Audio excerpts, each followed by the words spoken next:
freedom. You noticed I don't have blaze orange on me. Suki doesn't have her green vest on her. Monday, November 23rd, the day after hunting season ended. Well, the first day of no hunting season. We can be outside and not be afraid of being shot. Unless we want to be afraid of being shot by an archer, which I'm not. Or a black powder rifleman, which I'm not. We haven't been able to be outside and free to walk wherever we want. I've mainly kept to the yard up by the house. I want to go down to Otter Pond and see what it's been doing.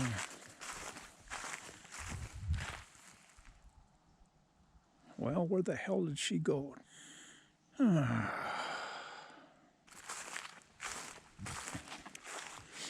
did not pay attention to which direction she went. I think it was Otter Pond direction.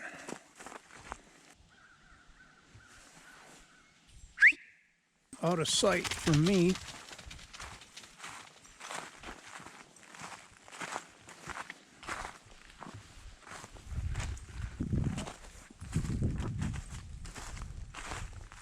I'm taking the scenic route.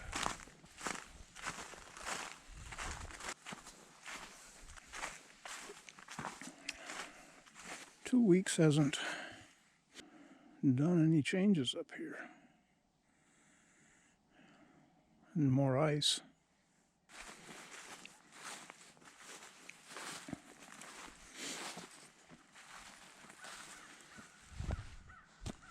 Yeah, frozen solid. That's good. It's good for walking on.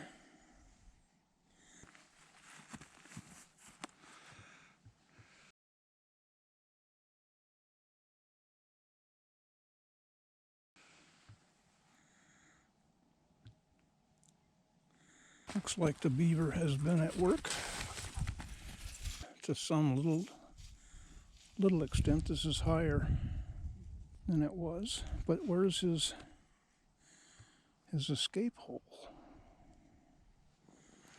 There isn't one.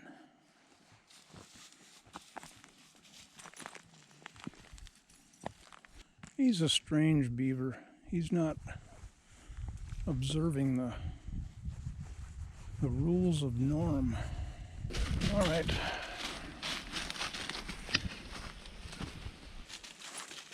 Our Mr. President continues to defy the rules of civility and polite society. He hasn't a bone in his body that understands any of that.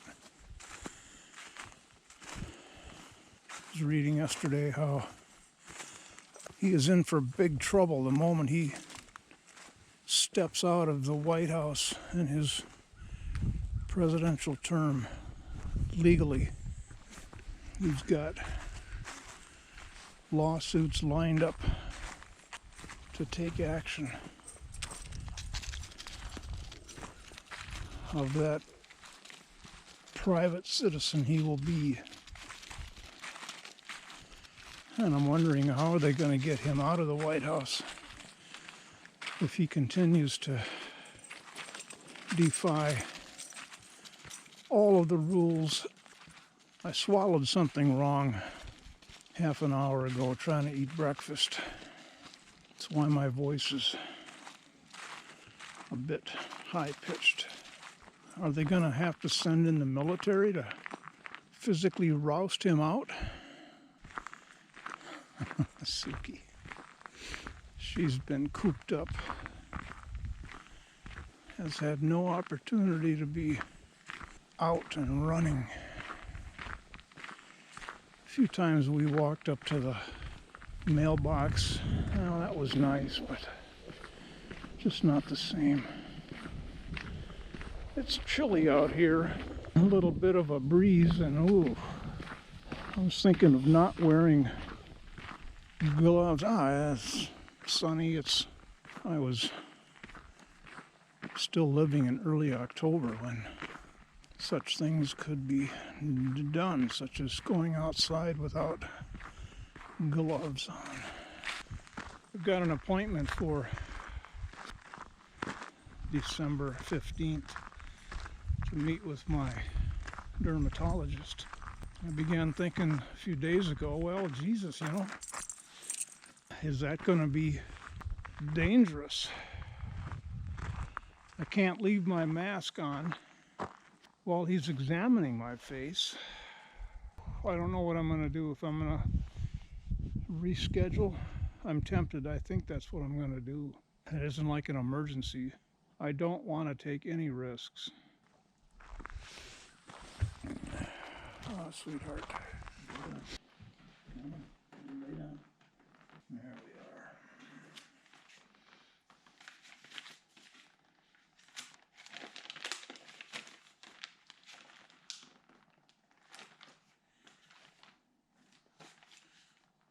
I'm reading about, I think it's ironic. No, it's not ironic. I think it's wonderful how the New Yorker has kept right up with Trump from day one in the White House. I don't know where this camera's aiming. And they have had cover cartoons roundly and soundly making fun of that prig. He's not a prig by a long shot, just a prick. Reading about Joseph McCarthy and how he destroyed lives out of an ego that just wouldn't let him play fair and play right, courteously right. It's just a travesty how many people we have in high places that are. They were never raised with parenting, taught what's right from wrong, and you don't behave that way, quote unquote, when they're children. The other senators on McCarthy's subcommittee stopped attending the hearings since McCarthy dominated everything, and so it became his personal star chamber. He could subpoena anyone. He called 546 witnesses in the year and a half he ran the show and was answerable to no one. Sound familiar? As for McCarthy-Trump comparison, he more than makes the case. The likeness is uncanny. McCarthy was a bomb thrower, and in a sense, that is all he was. He would make an outrageous charge, almost always with little or no evidentiary basis, and then he would surf the aftershocks. When these subsided, he threw another bomb. He knew that every time he did it, reporters had two options. They could present what he said neutrally, or they could contest its veracity. He cared little which they did, nor did he care that. In his entire career as a communist hunter, he never sent a single, quote, subversive, unquote, to jail. What mattered was that he was controlling the conversation.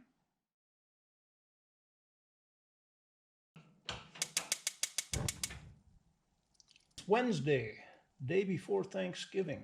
And a lot of people are going to be hopefully spending it in their own homes with their own people that live in that home and nobody else. My God, we've got to get control of this, folks. So I promised Mary Lee that I was going to bring cranberry sauce for them. Don't tell anybody, but these cranberries have been in the freezer for a year. But they look just fine. I've sort of been going back and forth myself of what I want to make for tomorrow. I bought the ingredients for green bean casserole, the old classic. That there are probably a lot of people that roll their eyes and go, yuck, but it's comfort food to the max, so I think I'm going to make that for sure.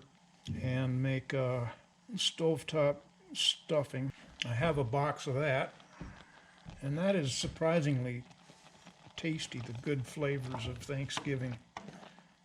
And I may get a boneless, skinless, frozen chicken breast out of the freezer, and I'm not sure how I want to prepare that.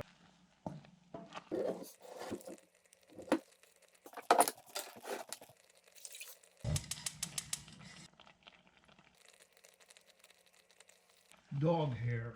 I've been struggling with Suki shedding, brushing her every other or every third day.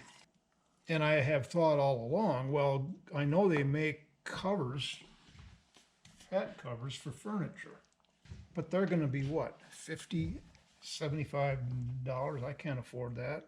But I thought on the off chance, let's go look.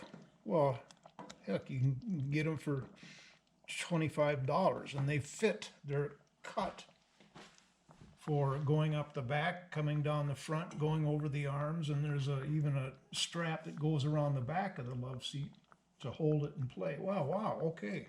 I ordered one. It's going to be here next Monday. Black Monday, was it? Or is it?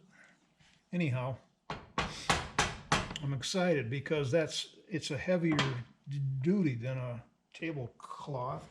Made for vacuuming, it's made for washing, it's somewhat water resistant. That's not particularly a concern for me, but why not? I get a real kick out of this.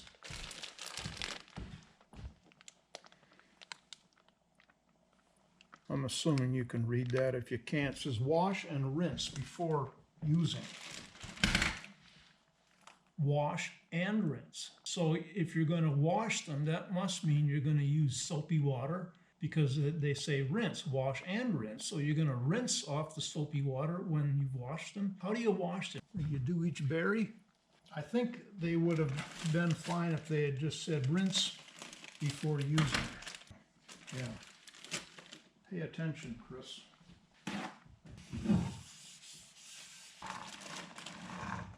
Get out the rotten ones. Ew. Some of these look very unwholesome. Buggered up. Alrighty.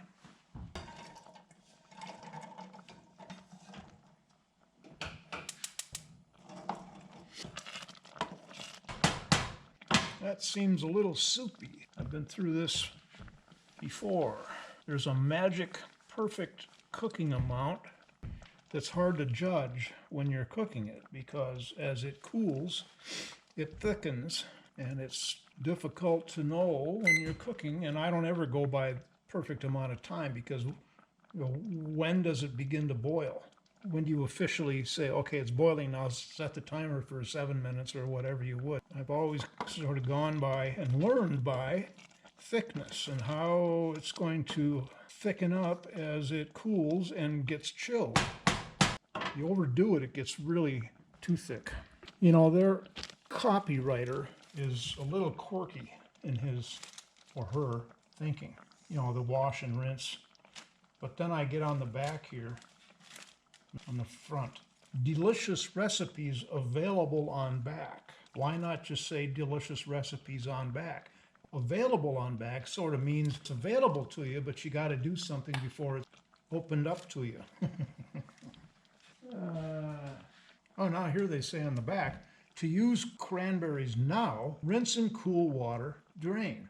So the person who wrote this on the back was working in a different cubicle from the person who said wash and rinse. They should get together on their vernacular or their verbiage. Well, I was going to reset the timer, wasn't I? Now I'm going to overdo these. How much you want to bet?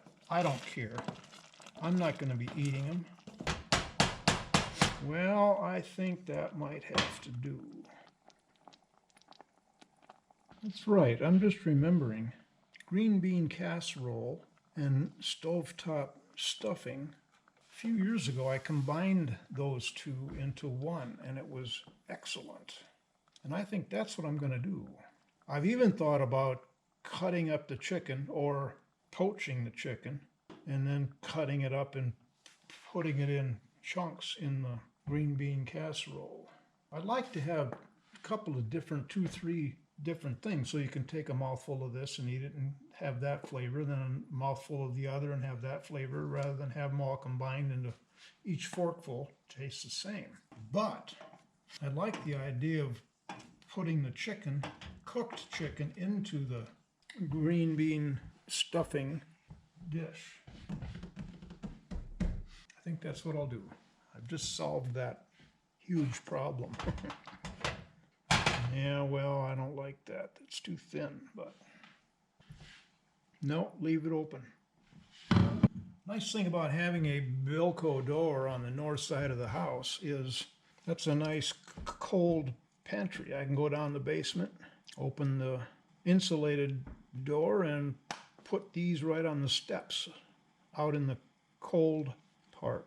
They're free from being harmed by animals. They will cool well, and I don't have to worry about making refrigerator space. All right, what am I gonna do here? Set this for...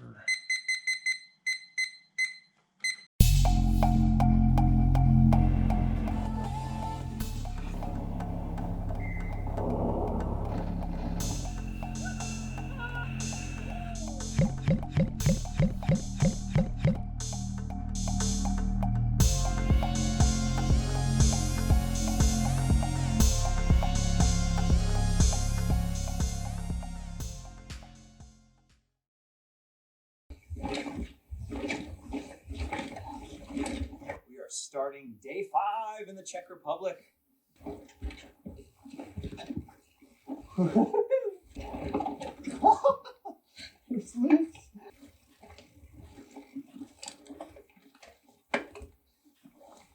Wow, we just got triple green out here. Going down. Would have been in the muck and the mire. Slow pedal over the bars. Looks like it was this little root here. Man, this is like the biggest wide open meadow.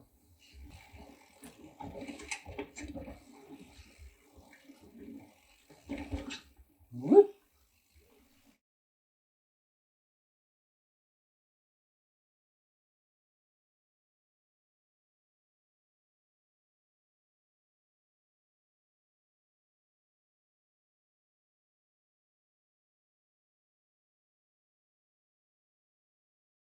That's it for this time. Thanks for watching. Be sure to hit the like button. See you next time.